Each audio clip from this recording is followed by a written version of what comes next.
All right, so second week of training now of how to go out and engage people for the gospel. And last week we talked about pawns, and we said that pawns are any place, any space in your life where you have some sort of influence or domains of influence around you. So, for instance, your family, that doesn't work very well.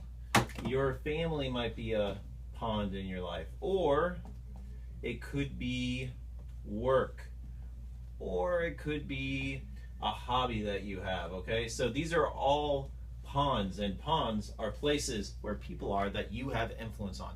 So what we're going to do today is we're going to look at how we can fill those ponds up and what our next steps are in terms of connecting with relationships around us. So I'm going to choose a pond that most of us have in our lives, and I'm going to tell you how to go a little deeper there. The pond I'm going to choose is your neighborhood.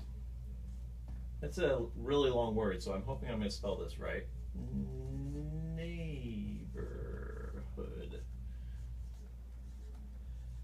All right, if I'm wrong, don't correct me. So we're going to talk about your neighborhood and how you can start connecting to people around you right where you're living. So here's the first thing you're going to do. You're going to create a tic-tac-toe board here. Super easy. Tic-tac-toe board. Now this is your house, right in the middle of everything else.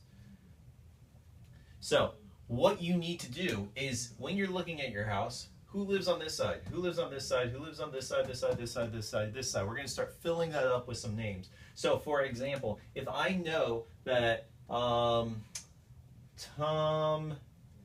and Mary live over here, I'm going to write their names in here. I have no idea who lives on this side of me. I know it's I'm just going to fill it in. It's young single guy. All right. That's all I know. I've just seen him driving in, and that's all I know about him. Okay, so we'll just call him the young single guy for now. Over here I have Alex and Jane, and you know what? They actually have a kid, but I don't know what their kid's name is, so I'm just going to throw in some question marks for their kid over here. So I'm going to go through and I'm going to fill in all these names. So that's the first thing I do in this square. The second thing I'm going to do is I'm going to go back and I'm going to look at what's something I know about this person. It might not be super deep. It might be I know that Tom loves to work on cars because he's always out there. He's working on his cars.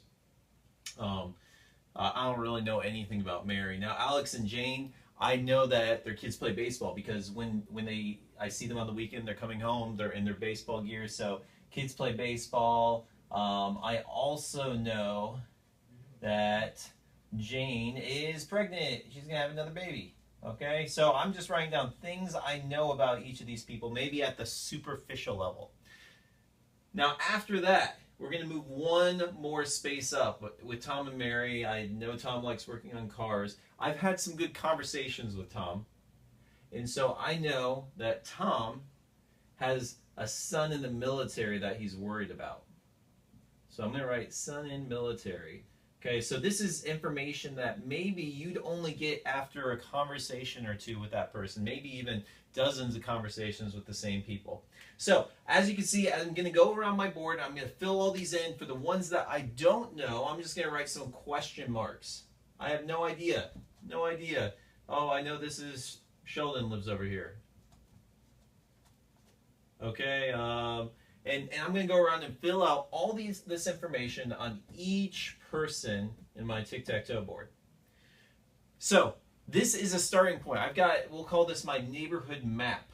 I've got my neighborhood map down. Now the next step to engaging with people and being able to share the truth with them is to start building some relationships. And the first thing I need to do to build those relationships is to start filling in some of these question marks. So I need to find out, what's this person's name over here? What's this person's name? I know Sheldon and his girlfriend live there together.